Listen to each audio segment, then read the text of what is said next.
Welcome to my channel, Redeeming Thunder. I'm here to give you a wonderful prophetic word given by Ruach HaKodesh.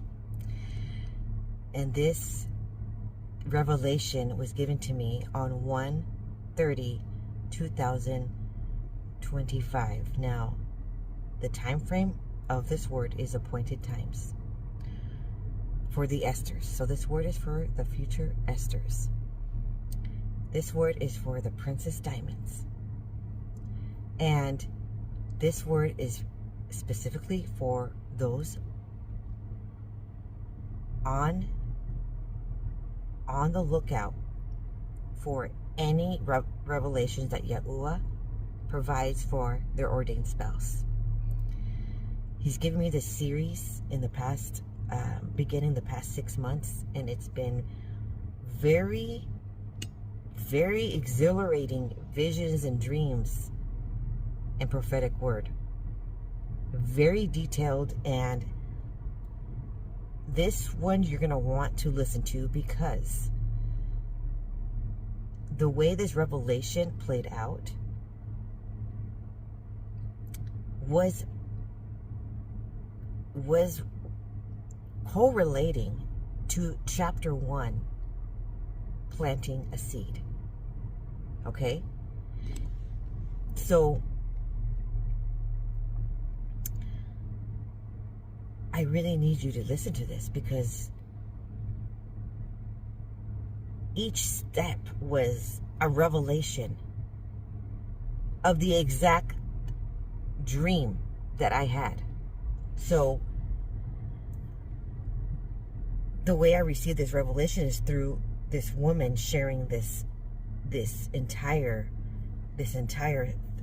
ordeal that happened to her. And so as she was sharing it, I was like, wait a minute, I've kind of heard this before, but in a different way. Very similar details, but I already saw it basically. I already saw it play out, but in my dream for a random woman. Okay? But it's not random to Yahuwah. He's picking certain women in this hour. But it's a random woman to everybody. Okay? So, now, there's specific details given, and it's a specific time frame. In this hour, it's extremely pivotal that you are prepared to meet the one. Okay? You need to try a little bit harder, like dress up a little bit, try to not go out in your pajamas at least. Okay? Don't go out in your raggedy hair, you didn't wash it, you just put on some kind of raggedy jacket or something. Okay?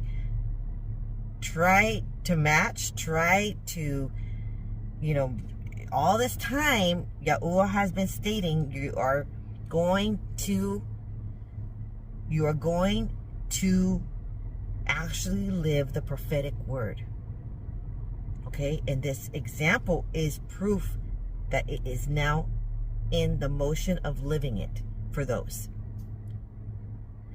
And so, for the example of Esther, she had a whole year of prepping with makeup, luxurious bathing, okay? Not only that, but probably getting in shape, spiritually, prepping, purification, consecration, being set apart. Okay, she was doing all that. And so, in all this time, if you are a soon-to-be Esther, okay, if you're Princess Diamond, you've been doing that, okay? You've been getting a new mindset. You've been getting a new wineskin. You've been getting a new wardrobe, all right? And some of you, when I'm talking about wardrobe, I'm talking about spiritually. So, like, think like a princess, act like a princess, not a diva princess. A humbled, righteous princess, a daughter of the Most High. Then the other thing is that you need to do is, the other day, Yahuwah stated, wear perfume. And tell them to wear perfume. So, in that sense, he's meaning literally you can wear perfume, get any kind, okay, any kind that you like. But what he's really saying is, this is a time frame. How Esther prepared was through all of the praises, all of the sweet worships to the Most High. Okay? So you're going to be doing that while you're prepping for your actual physical husband on earth. Because while you're trying to look divine and for your husband on earth, you're also looking divine, okay, for your spiritual spouse, Yahusha. Okay, so what was very, very funny was this woman had kind of like an embarrassing moment. And she explained something to me, and she actually showed me, okay? So I'm going to show you how she kind of ran into the person and what kind of outfit she was wearing. Because she was sort of thinking, you know what? Yahuwah told me to just, you know, start walking the talk. Start dressing and feeling better, feeling valuable, feeling worthy, feeling, you know, you are royalty. You are supposed to be not wearing raggities and, you know, always, you know, taking days to take a shower, etc. Same thing with spiritual cleansing. Don't take days to, you know, be unholy or be in unrighteousness and just like take forever to repent, you know. Same kind of thing. Okay, you've been in this process. So anyways, it was a little funny the way she was explaining the story. And it's not that raggedy, it just wasn't exactly how she imagined it would be.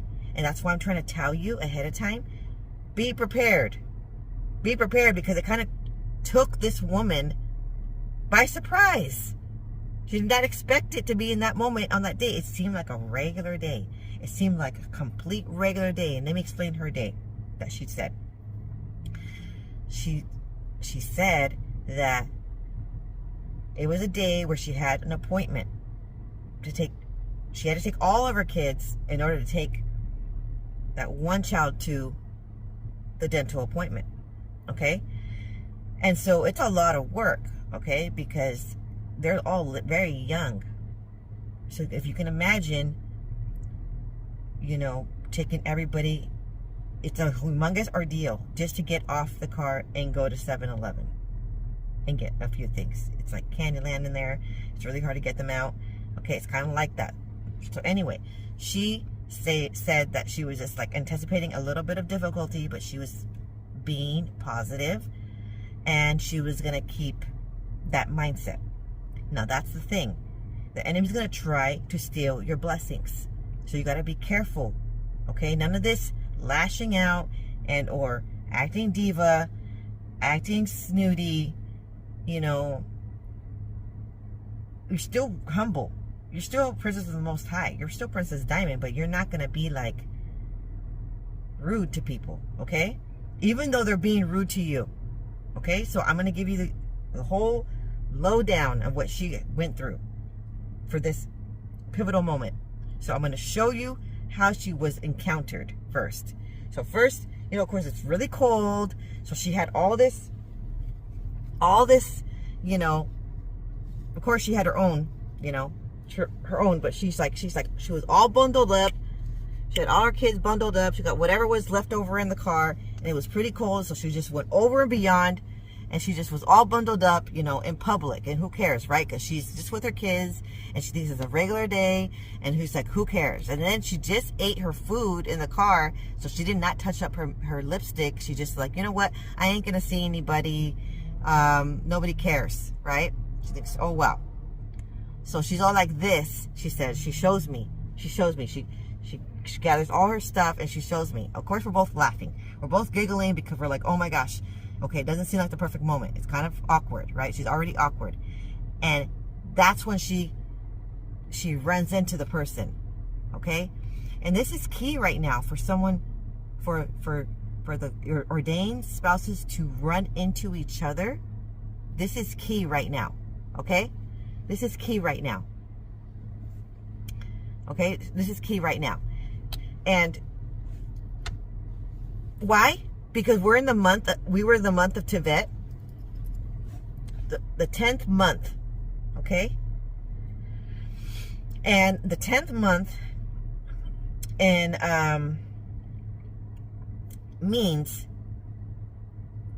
signifies when Esther entered the king's palace, okay? That's key right there. So in all reality, why are we referencing the Bible? Because history repeats itself. And Yahuwah has been giving prophetic word that these future Esthers were going to be queens. Okay? And these kings were in search of new queens. And so this prophetic word is given not only to those that are single women and are looking for their special someone. Okay, not just any special someone. We're talking about ordained spouse. We're talking about it was made of his rib. Okay, you are destined to be with this person. He is destined to be with you. Okay, so that's why it was just so pivotal that she wanted it so, perfect.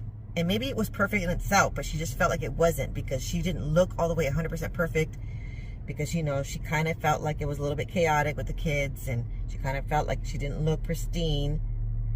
She was tight. She looked presentable, and she did look, I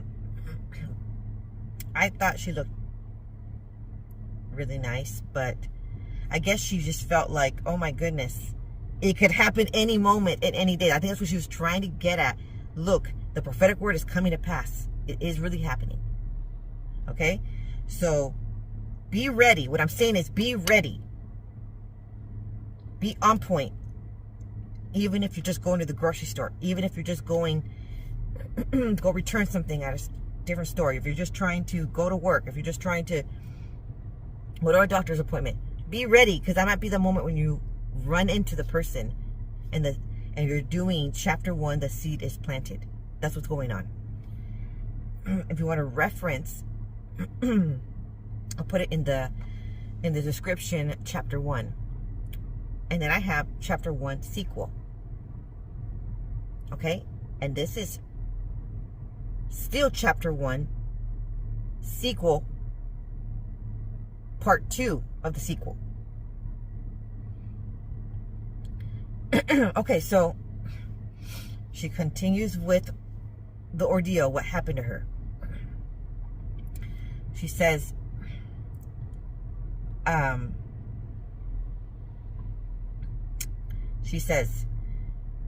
have notes here because I wrote it down because it was just so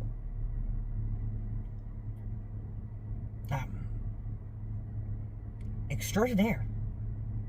It was extraordinary of how it was just matching the prophetic word. And when I prayed about it, I'm like, please, Yahuwah, was this just a coincidence that she's revealing what happened to her, and it's correlating with the first chapter? And he says, Shalak, Shalak, Shalak, 3 times. And this occurred on 1/30/2025. That first chapter was given in July 2024. So we're about 6 months out, and prophetic word is coming to pass. Okay, it's really happening. Okay, so when we research what Shalak means, Shah in this hour, Lak, it stands for to take, to receive, to marry. Do you see why I know that what happened to her is really doing something on earth how it already is in heaven. Awesome, awesome, right? Okay, so this is what happened.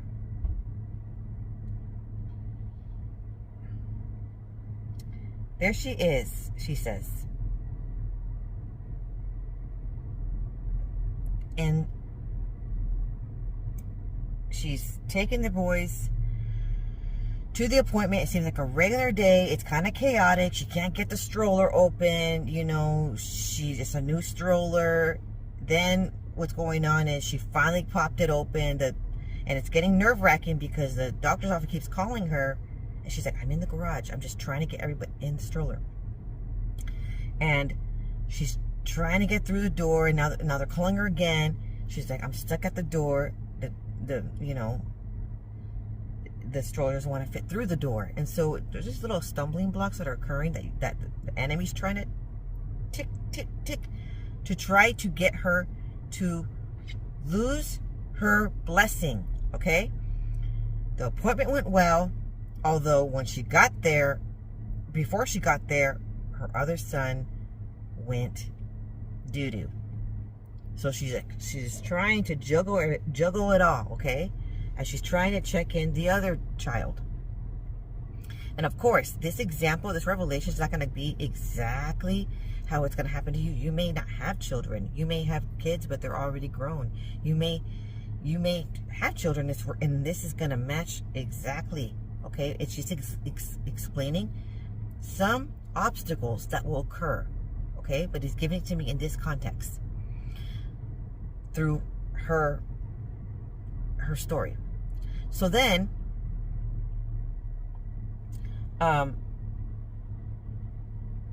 luckily the appointment goes smoothly, okay? And they're like, I promised you a milkshake. Let's go get a milkshake. So they go through the drive-thru, thinking that's easy enough. Let's just get some food, you know. And then because he had to go through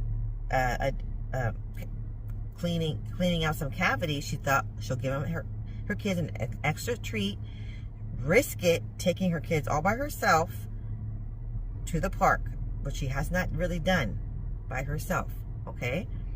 She usually goes with a family member, just to have an extra helping hand.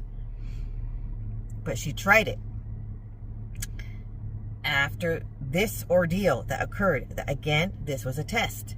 And she didn't know it was going to be a test of her character. All she was doing was just trying to get food for her family, okay? And these are when the tests occur. Randomly, she just thought it was a regular day. Again, I'll get to the point. She gets to the drive-thru, orders the food. The lady in the intercom's like, can you tell me your order again? So then she says it again. And it was two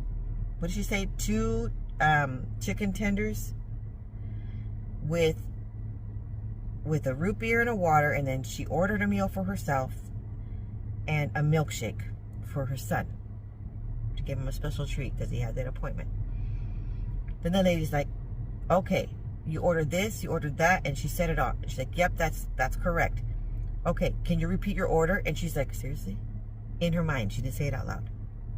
And then she's like, okay, sure. And so she says it again. So now they're going about it about 4 times now. She thinks for sure we got it. She's like, okay, drive up to the window.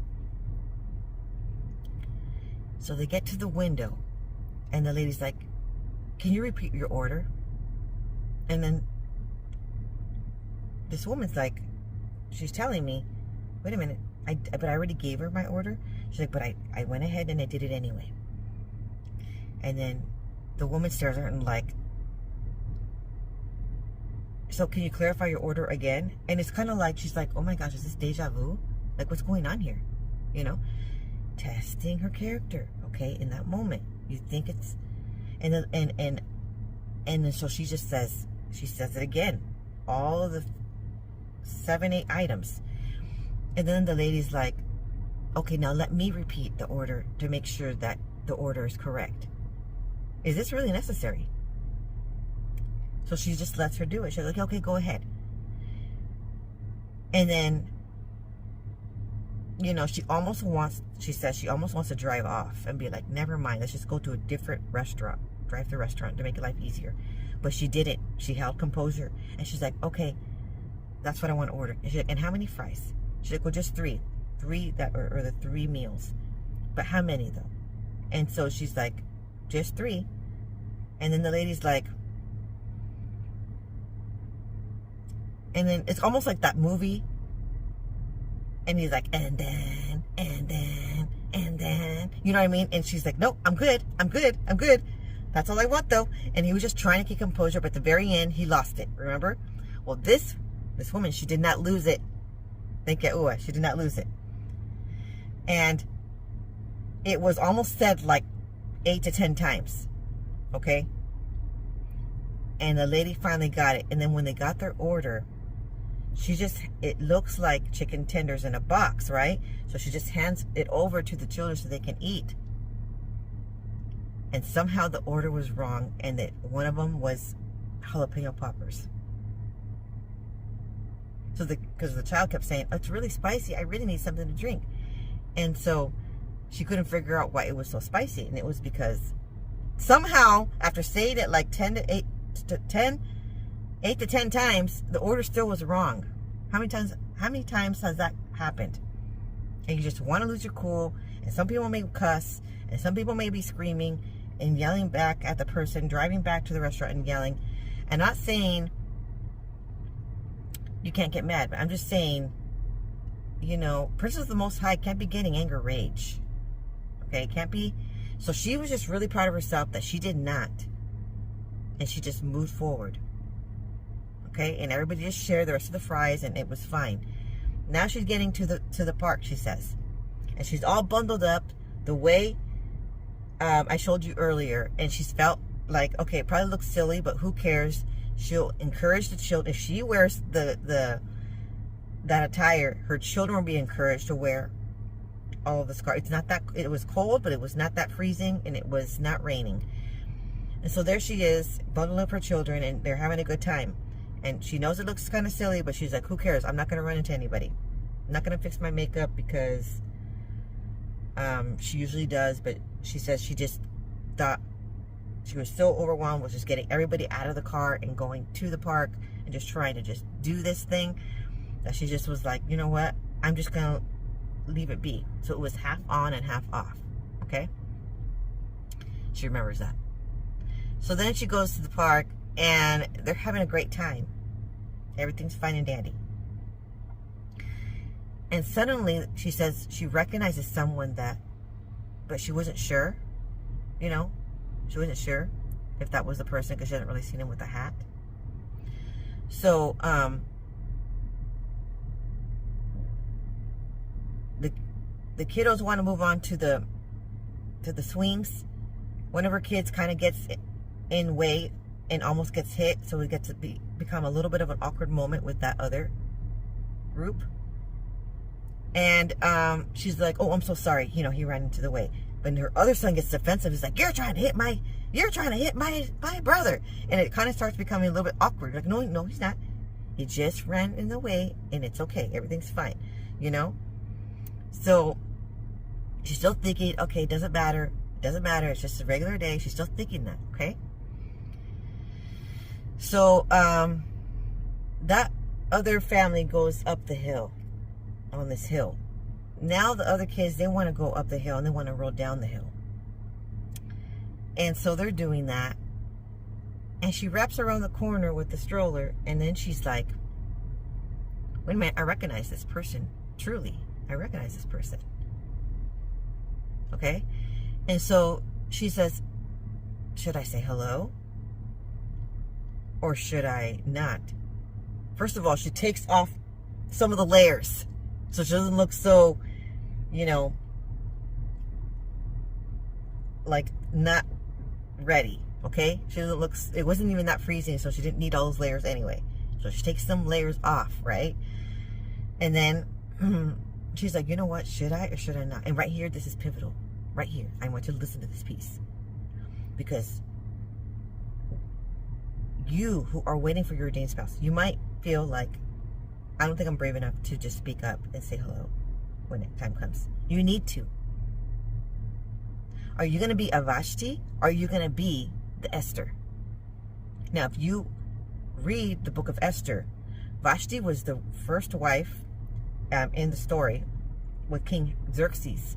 And he needed her bedazzled, and he wanted to flaunt her. He wanted to have her almost like a trophy wife, right?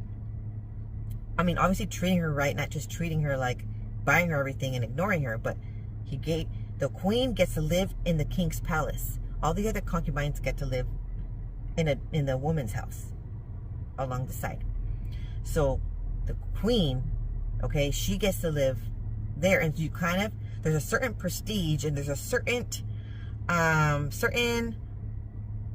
manner in which to present and to honor the king and her husband.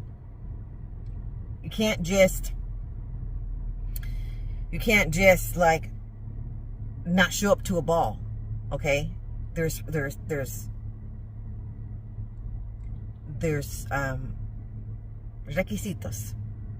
okay? You got to do certain things. You got to present yourself. You got to show up.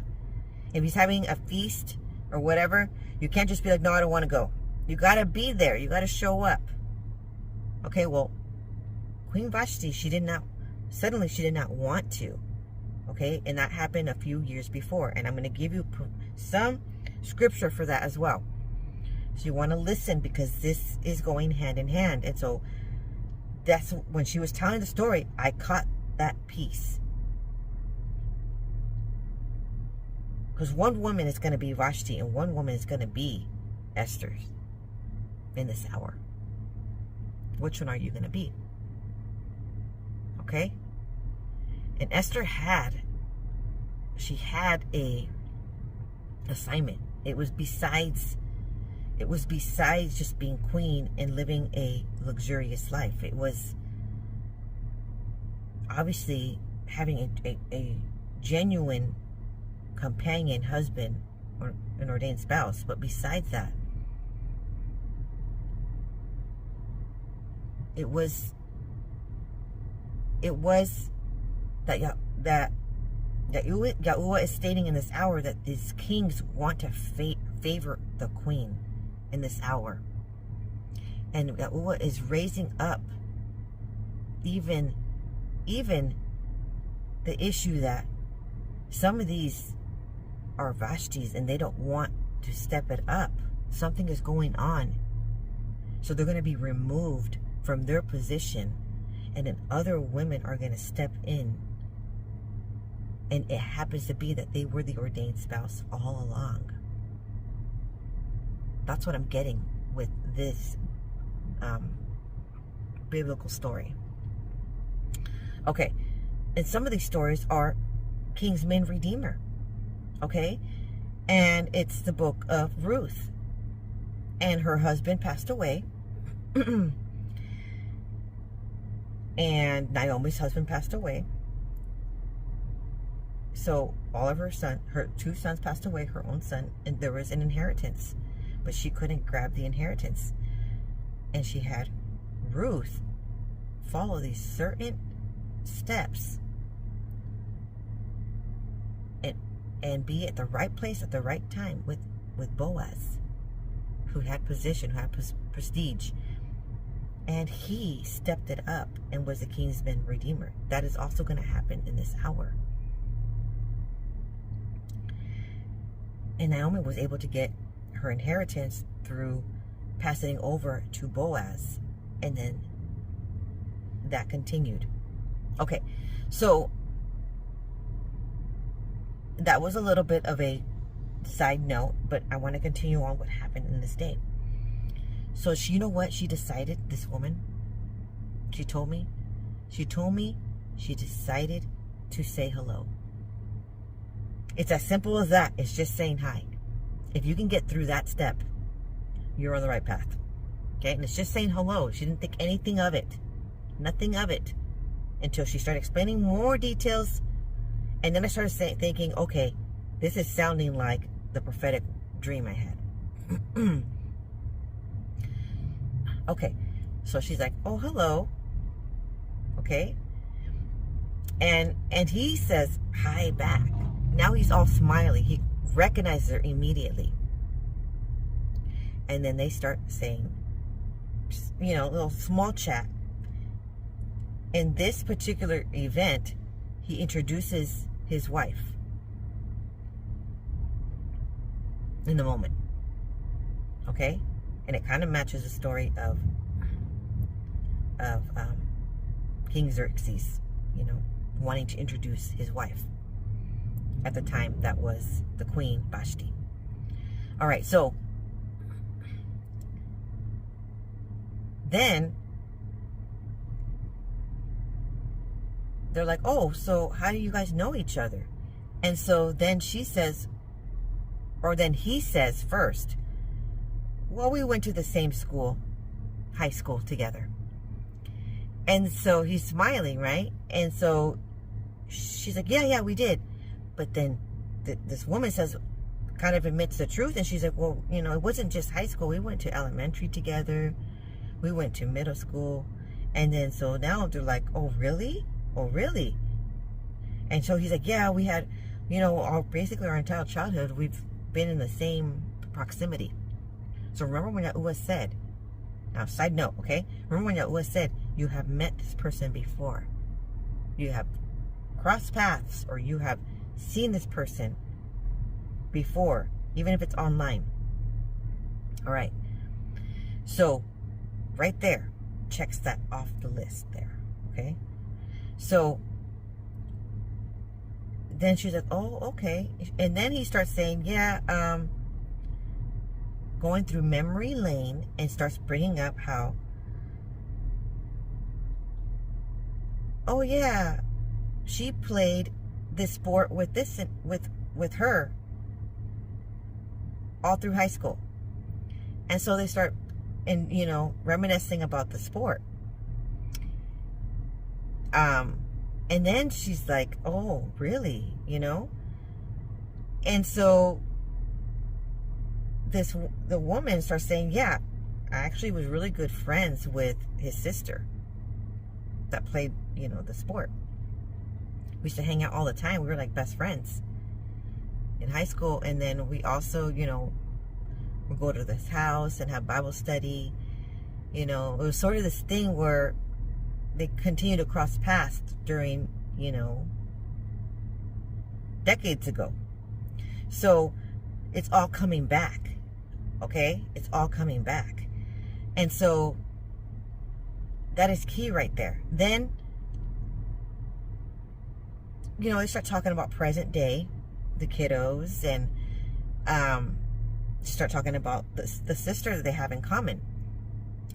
And so chatting about her endeavors in this time frame, and how and this woman starts bringing up how she misses that friendship, and how she is really great at art, and how she was, and how currently she's working on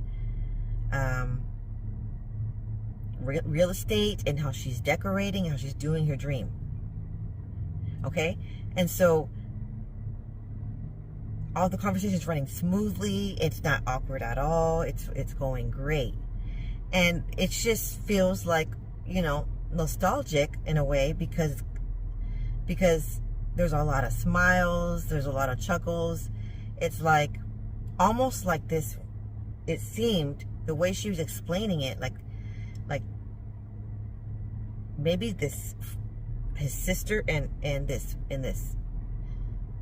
her, who she was telling me, the woman that was explaining this to me, have similar personalities, and maybe he misses something. He misses his sister, and he saw that dynamic in the past of how they would, you see these girls giggling and being loud and having fun and doing their own thing and stuff like that.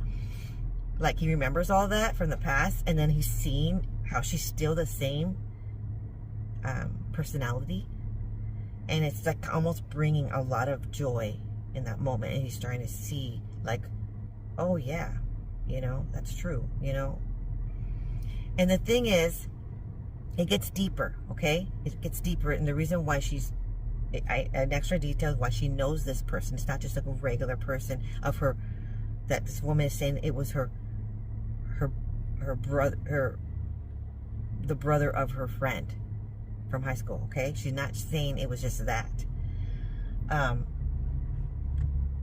It started to relate a little bit like he looked more shy, which I asked Yahuwah later. Why did he look shy? Why did he look bashful? Anyways, I'm going to begin to share the prophetic dream so that you can see where things tie in. Okay? But one more detail.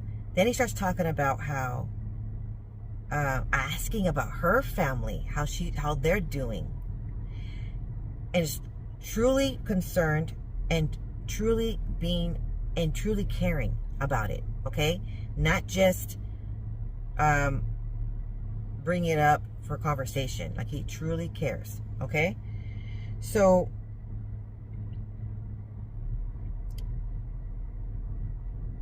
here we go.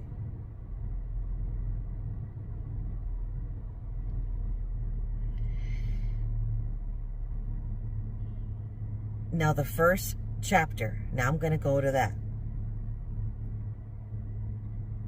So this is the first chapter, prophetic dream, that was given in July, that now coming to pass. This woman is visiting her friend, okay? And it happens to be the same friend. And she's helping her make this carousel because she's going to give it as a gift. Carousel is key. Then, so she's over at the family's house, the same house. Okay, the same house that this woman went to, the family's house. And now she's in the dream. She ends up speaking with the father of her friend and the brother, the one that she just saw at the park. And so she's saying, oh, your son in first grade, so there's a kind of like a funny story, actually kind of endearing, a little bit embarrassing, but actually kind of endearing. And then the father wanted to know the story. So he's like, okay, go ahead and tell me. And he's like, and she says, your son, one day he ran over to me. He says, meet me at the undercover playground. And she's like, why? And she says, why, right? This is a dream. And he's like, just meet me there. I'll tell you there. And so there she goes. And he said, okay, close your eyes. And so she closes her eyes. And he said, okay, open them. So there she goes, surprise, opening, right? And he gives her a bundle of dandelions. Of course, they're first grade, okay? They're first grade, around 6 years old. And then he instantly says, will you marry me? And he's like, oh my goodness, my son proposed. And then they start kind of, giggling a little bit, right? And he's like, yeah. And so and he's like, you know what? You should tell him that story. And so she's like, no, that's embarrassing. I don't want to. He's like, no, I'm serious. You should tell him that story. You should tell him that you remember. And so she's like, I don't know. She's like, no, go ahead. He's like, you know what? Here. And all of a sudden, the father of that son gives her a plant. And it had white leaves on it. It was a very rare plant. He's like, you know what you can do? You can plant it in his garden. This is, obviously my home. But each child of mine has, and all of us have, a segment in the space, a garden bed outside, and you can plant it in his garden to help him remember. And so she's like, are you sure? He's like, yeah, go ahead. So that's what she planned on doing. And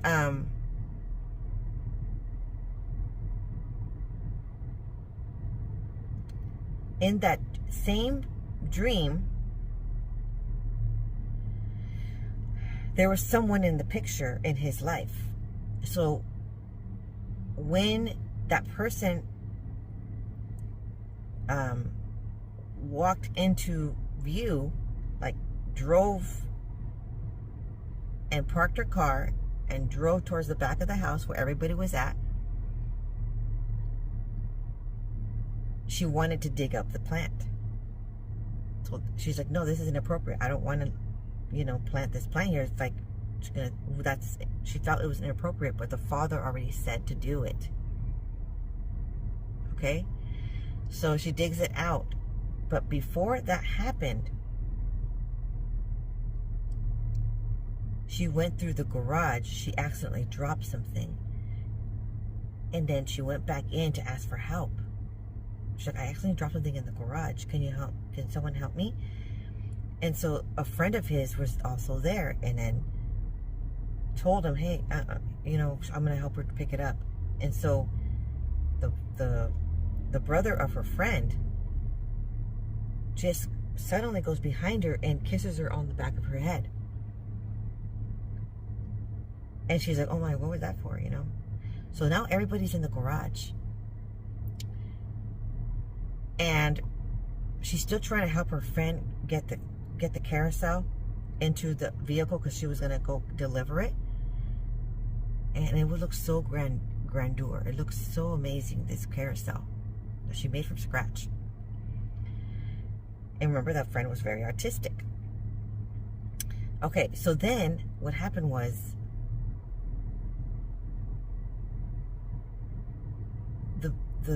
the brother says out loud, and everything, they're all talking amongst each other, but he says out loud, what do you think about kissing, when someone kisses on the nose, like a little peck on the nose? And nobody's really answering that question, okay? So she's just like, I'll answer it. The woman in the dream. And she says, well, I kind of think it's like kind of endearing, it's a sweet gesture, someone that cares about the person. So I know I'm jumping around because I kind of forgot the sequence of the dream. But that is when, after that, she's like, okay. And so that is when the father gives the plant, and then that's when she plants the plant. That's when the other woman comes in, and she's like, oh, maybe I should dig out the plant.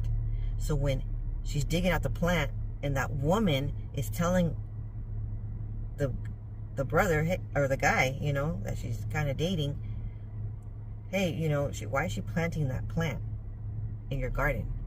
Whispering it, right? So that's why this woman was digging it out, because she thought, okay, this is awkward. This is weird, And this is also serious, about Yahuwah providing a second chance. This is the sequence. The sequel of this chapter 1 is Yahuwah providing a second chance. And this is how it ends. This is how this dream ends. So as he sees her digging it out, he goes towards her and says, do you want to talk about what it means to kiss on the nose a little bit more? And she's like, I guess. She's like, how about Saturday? Because actually she's here until Saturday, so how about on Sunday? Because she's not here anymore on Sunday. He's talking about the other woman that came to visit him. And so then this woman says, okay. And then the dream ended, and I woke up. Okay, but there's something pivotal even about Saturday and Sunday. There's even something pivotal about that. All right?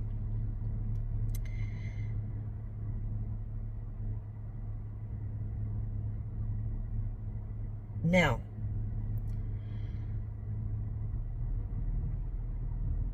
in the book of Genesis with creation, I believe it's chapter 1, verse 27. I could be wrong. It's talking about when Yahuwah made Adam, then he made the animals, he named the animals, and then he put Adam in a deep sleep, and then he took a rib out and made Eve. And he saw that it was very good. That was day 6, okay? And we all know what day 7 means. That's a day of rest, okay? So we are in appointed times when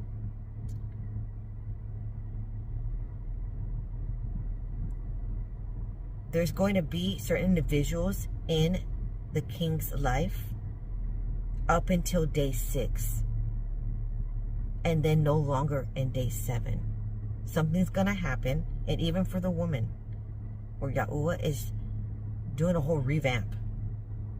Some of them, of course, it could just be you're single and you're just trying to find ordained spouse, okay, soulmate. But there's some situations that Yahuwah has been providing more insight, that he is switching things up. And what was once before is going to be no more. And you will know that following my prophetic word on the videos of ordained spouse that I've been putting in. And also, and I don't know where they are. With the story of King Xerxes, with Queen Vashti, and then Esther came into picture, he actually got a divorce. And I'm not here preaching divorce, okay? I'm not here, don't get that confused, like I'm, you know, what's it called?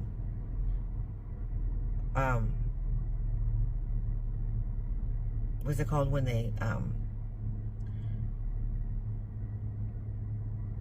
marriage breaker? I'm not even doing that, okay? But it's very clear that he's stating that something's going to happen where certain couples are not together anymore, either by they passed away, and or they separated for certain reasons that I don't know about. I don't know all the details. I don't know everybody's story. There's like millions of people on earth, so I don't know everybody's story, okay? But that's going to happen. And he's doing it because certain people of appointed times are supposed to be together. And he did it for King Xerxes and Esther. Okay, so that's all I know.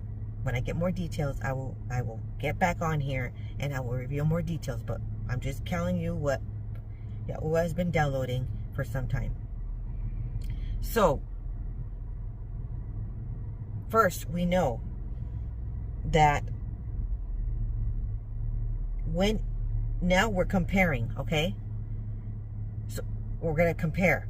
But I want this piece to be kind of crystal clear, that a year is like a day, and a day is like a year to Yahuwah, okay? So I'm not saying like it's a day later, okay? But there was some time where Vashti was in the picture, and then there was some time where he was alone. And then there was some time where finally they found the queen to be. Okay? It wasn't all happening in 1 month or something. Okay, so this is appointed times where the Queen Esther's in the month of Tevet are from December 20 through January 20 is that month. The 10th month, and that is the time frame when Esther's in this appointed times are entering the palace and being favored by the Most High, not only being favored by the Most High, King of Kings, okay, Yahuwah, but there's going to become a supernatural divine favor that these kings on this earth are going to feel towards certain people. Okay? Certain women. And like Boaz had favor upon Ruth, like King Xerxes had favor, instantly fell in love, instantly, with Esther. Okay, and he put her, she had much more attention and gifts and splendor and of abundance, of glamour, than all the others. Okay, so Yahuwah is doing that, and he's providing fragrance. Okay, anointing you with oil in this hour, because he needs these ordained unions to be on earth. Okay, so now comparing the part about endearment, when he's nervously smiling way too much, rekindling history, past history, is the part about when the kiss of the nose, the endearment, where he's showing sincere care. Sincere on memory lane. Okay? Now, the point when he brings up, oh, my sister and she played the same, is in real life, okay? Now comparing to what would be considered kiss on the nose, is when they were talking about how he's bringing up what he saw her be involved with. And this was a sport, or hanging out with his sister, okay? So he took great care in that, even though he didn't talk much about it when the moment was happening decades ago. It was that he cared about it. It's showing now. It's showing proof. Okay, so now, as he's recalling the great memories with his sister, and with the great memories, you know, just even attending the same high school, and having the same assemblies, going to the same football games, going through the same, you know, walking through the same, because this woman was almost a humble leader, okay, in the school. So she was known kind of a little bit. So it's like she would say hello to everybody, and so she was an organizer and a leader in the school. So they could have crossed paths, or just known of each other's activities in the school. Okay, so he's bringing those things up. That is the carousel segment, and I'll tell you why. Okay, and then again, when they're speaking about the sister and what she's into, and going on personal stories, okay? We're talking about and the woman talking about how they did some artwork together, you know, they painted walls even in the high school. I mean, they hung out a lot, okay? And again, the carousel segment. So now we're talking about the children. And her and I are talking about the children, and she starts saying how, like, the color of the hair and the color of the eyes matches his sister's color of her hair and eyes. His own children have similar features of his sister. And he feels very comfortable sharing all of these details, reminiscing. And she's reminiscing because, I mean, she really valued that friendship.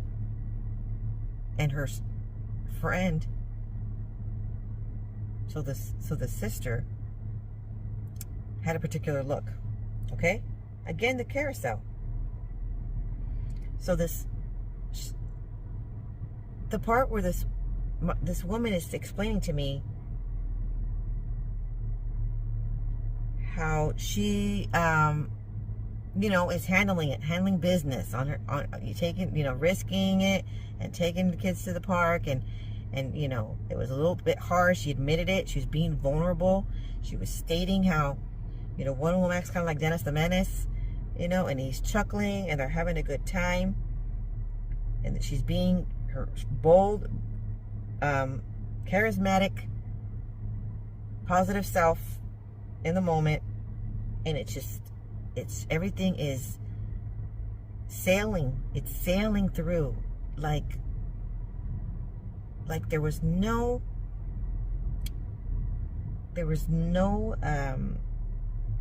years in between, and they were very comfortable to just chat away. Okay, and again, that was the part of the carousel. And when this woman, she also compliments how beautiful the little girls are. And that just puts a ginormous smile on his face. And he's starting to feel comfortable and see that there's endearment, and then there's some kind of bond. Okay? So now, the part about the carousel. I researched what carousel means. And a biblical interpretation of what carousel means represents enjoyable thoughts or situations that keep repeating, emotionally going in circles while feeling good. Reviving something you enjoyed in the past over and over again. Like a carousel goes over and over again. So that's what was going on. In our conversation, these memories were going on over and over again. And I was just so amazed. Like when she was saying what would happen to her, I was like, wait a minute, I just lived that. I saw that already in the dream. Okay? All right, so now I got this on dreambible.com, and it gives an example. A young man dreamed of being on a carousel. In waking life, he couldn't stop fantasizing about how good things were with his ex-girlfriend. That would be why this man dreamed that. Okay? All right, so now, regarding the reason why I'm saying I called the chapter 1 ordained spouse, she's in the garden. That's the one you want to look for. You're given a second chance. Because in all reality, he did, even though he was only 6 years old, I think the reason why he was very smiling is because he did actually ask her to marry him. But they were 6 years old. Okay? So you're given a second chance. Okay, now, in the garden, why did I say in the garden? It symbolizes a place of perfect harmony and happiness, a key part of understanding Yahuwah's intentions for creation, a place of innocence. The Garden of Eden was a place without sin, death, or suffering. It was a representation where Yahuwah imagined as a pinnacle of creation, a place of fellowship with Yahuwah. Yahuwah placed Adam in the garden to care for it and created Eve to be the helper. A place of choice. The tree in the garden, including the tree of life and the tree of knowledge of good and evil, highlighted the choices that Yahuwah expected from man. It's a place of spiritual lessons. Okay, now I'm not advocate to be like you're supposed to be invading someone's relationship. No, I'm not saying that. Okay, but Yahuwah is stating Ayin Ya Soma in this hour as well, and that means to look towards the future. Yeah, his hands are on this matter.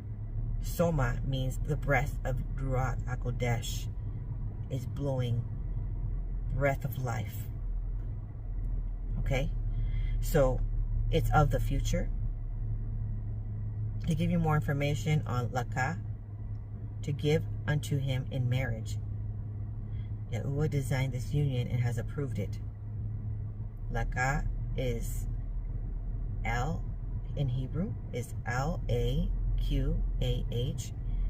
H3947 is a strong number. It means to take, to get, to fetch, to lay hold of, to seize, to receive, to acquire, to buy, to bring, and to marry, to be taken in marriage. Okay? And it references Genesis 2:22, and the rib which Yahuwah had taken from man made he a woman and brought her unto the man. Now he did that on day 6. So on day 7. So something pivotal is going to happen on day 7. Something pivotal. Remember when he says Saturday, not Saturday, until Sunday. So that means the next day. So something's going to happen in the future. All right? Now, the part about the kiss on the nose, I'm sure you're curious about that. And I did research that because I found that very interesting way to see something that way. And it was nothing sexual about it. It was an endearing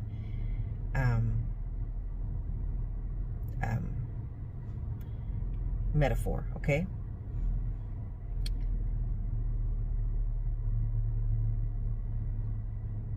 The planting of the seed has to do with you at least saying hello. If you can at least do that, okay? And the rest of it, of the carousel, and the endearment of the kissing on the nose, not literally, okay, but of the care. That he will show the true care with the conversation. You will see it. All right, so the kiss on the top of the head. Remember that part in the dream? I received this insightful biblical interpretation with Joshua Oreki TV, and he's on YouTube, kissing someone in dream. Okay. Then I also researched some more. What it means to be kissed on the head is these can provide a sense of safety, comfort, and familiarity for people. They can signal the same sense of security when coming from a partner, especially when combined with a hug from behind. It signifies a deep emotional connection and a desire to be close to your partner's heart. That was in the dream, not in real life. But in real life, it was conversation, topics of choice brought up, okay? Kissing the top of someone's head can be a gesture of affection and care. It can indicate that the person cares about you deeply and wants to show their affection in a gentle and comforting way. Protectiveness. In some cases, kissing the top of the head can symbolize a sense of protectiveness. It may suggest that the person wants to convey a feeling of security and protection towards you. Kissing the top of the head can also be a way to provide comfort and reassurance. It may be a gesture to show that the person is there for you and wants to offer support during a difficult or emotional moment. In certain contexts, kissing the top of someone's head can be a sign of respect. It also indicates that the person values you and holds you in high regard. All right. So when he was asking about the woman's sister, he was talking about his sister. He was asking how they're doing. He's trying to show deep care. And that would be the segment where it matches the kissing on the head. Okay. Now, the Hebrew word for kiss also means equipped for battle. When Yahuwah kisses us, his passions equip us for battle. Okay, so the nose is frequently referred to as the organ of breathing. So as a reciprocal of the breath or spirit of Yahuwah. So that confirms that when he's talking about kissing on the nose, one kiss on the nose. that Yahuwah is trying to reference there within the dream, because he speaks to people in dreams and visions, okay? That Yahuwah is breathing breath of life into the whole scenario of your future. Hallelujah. Okay, so now Ezekiel 16:12. It talks about the nose. I put a ring upon thy nose, and earrings in thy ears, and a beautiful crown upon thy head. Why is it talking about crown? Because you're going to be crowned. Because you can't be a queen without a king. And somehow Yahuwah sees these particular individuals that he's going to be ordaining as kings. Okay? Now,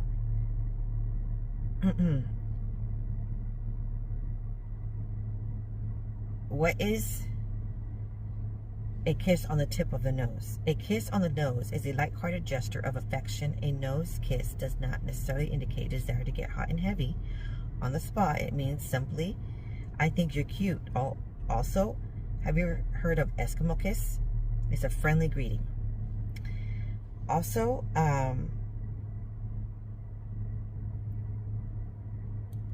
what does it mean when you get kissed on the nose? This gentle kiss is a pure form of love and adoration one has for their romantic partner. It isn't sensual or lustful, but very cute to make you feel loved and cared for.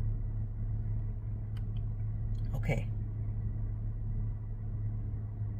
Yahuwah is crowning people in this hour. And there are, on a side note, plagues being dispersed in this hour as well. Okay, now a little bit more details to provide you with the month of Tevet, how essential it is to understand the Hebrew, the Jewish traditions, the Jewish holidays, because we are on Yahuwah's calendar and he follows the Jewish holidays because he is Jewish, Yahusha. So we are on Hebraic year 5785, and it's critical to understand that something happened on the first day of Shabbat, but I want to explain what Tevet is, okay? So the last day of Tevet is 1/29/25 in the year 5785. It's the last day of winter for Israel, okay? We must choose to be out of Egypt every day. What does he mean by that? So within the Jewish religion, they cite the Talmud and they read certain verses each day. And so they highlighted Genesis 8:22 on this particular day. The year consists of 6 two-month seasons: seed time, harvest, cold, heat, summer, and winter. Laws and customs. Omit Tachanun in the afternoon. Starting in the afternoon, Tachanun, confession of sins, and similar prayers are omitted. A daily study of Parshat Bo, fourth portion, Shemot, is Exodus 11:4 through 12:20. Psalms chapter 140 through 150. Okay, so now, beginning on chapter 18, Rambam, 3 chapters. First chapter, Sefer Hemazevot, Hayom Yom, Exodus, every moment. And if the Holy One, blessed be He, did not take us out of Egypt, we and our children and our children's children would be slaves to Pharaoh in Egypt. This is in the Haggadah. And that book usually is read during Passover. Okay, so the Exodus did not happen once. It reoccurs at every moment. At every moment, you have a choice. Remember, I told you have to choose to be Vashti or to be Esther. And you could also reference where One could be Vashti in the sense of not partaking in the participation of your future. Not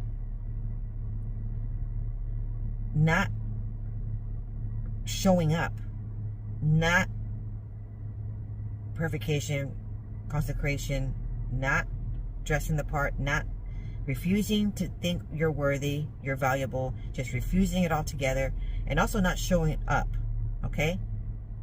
And not participating in it. Or you can be the Esther and you can show up and you can present yourself and you can just be obedient, divinely and radically obedient, and Yahuwah will give you the steps on what to do next, okay? That's what it's saying. You could continue as just another speck of nature trapped within its relentless current, or you can allow the one above to pick you up from there and carry you close to him, above and beyond all things. Why must it repeat itself at every moment? Because the natural world is recreated at every moment. And this miracle, this bond you have with the one above, this has nothing to do with the natural world. It's not in the program. Indeed, if you are a Jew, by the natural order of the things, you should still be a slave to Pharaoh in Egypt. So that every moment the world is created again, including you within it. And naturally you find yourself sliding back into slavery, surrendering yourself to the meaningless drudge of Pharaoh's work projects. Only that at the same moment, the one who created this world stretches out his hand to lift you out of there and beyond all things. And all you need to do is say, yes, yes, I want to keep your mitzvahs. Yes, I want to be one with you. Okay, now we're moving on to Shevat 2025, Jewish calendar year 5785. It starts, the very first day is 1/30/25. And I find that this is essential to provide this to you, because on this supernatural journey, this channel is to teach you the Jewish history, the Jewish ways, the Jewish calendar, and his appointed times, his appointed festivals, okay? And this is one of them. It's Rosh Chodesh, and it means almond branch. So it is a day of, again, reviewing the Torah. This is when Moses repeats the Torah on the first of Shevat in the year 2488 from creation. Moses conveyed the Jewish people and began the 37-day review of the Torah contained in the book of Deuteronomy, which he concluded on the day of his passing, on the 7th day of Adar. Okay, but on that note, be reading the book of Deuteronomy during this time. Okay, so now, more on that.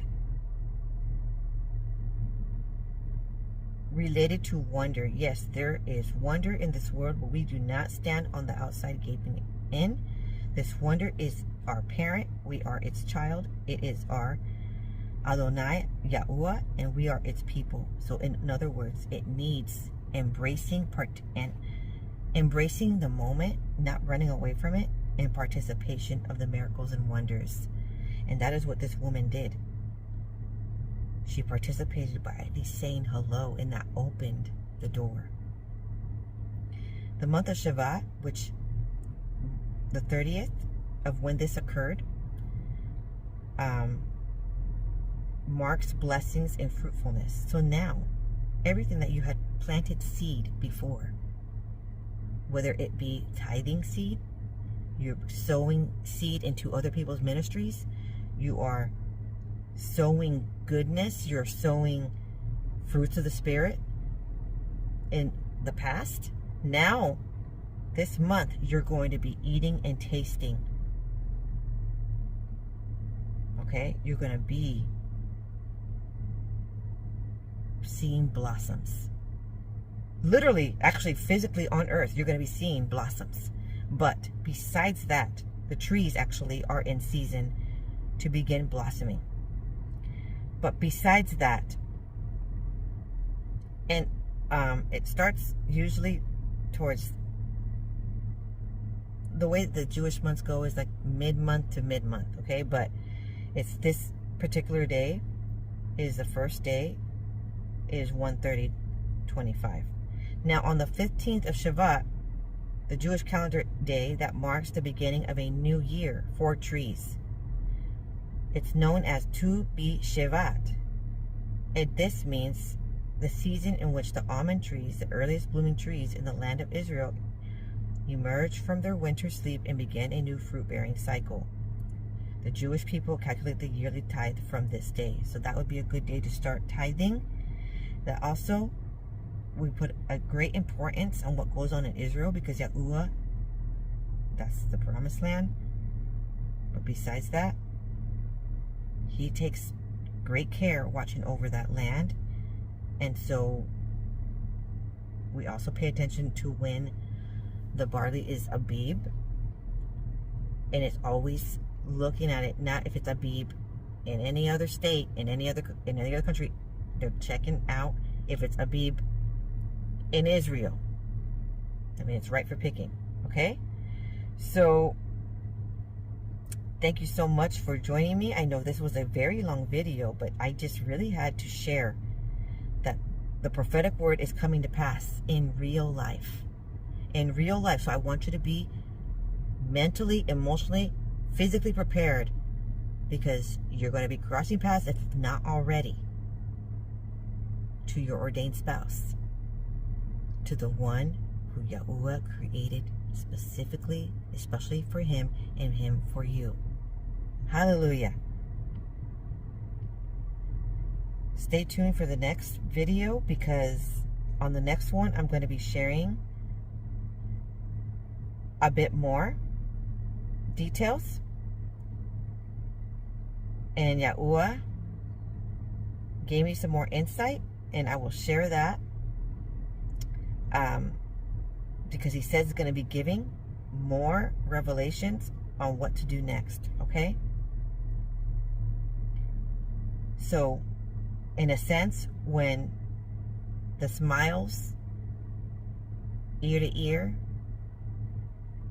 he remembers. He remembers what he asked you long ago. He remembers. Ayin Soma. Look towards the future, blowing Ruach HaKodesh into this matter. Shalom.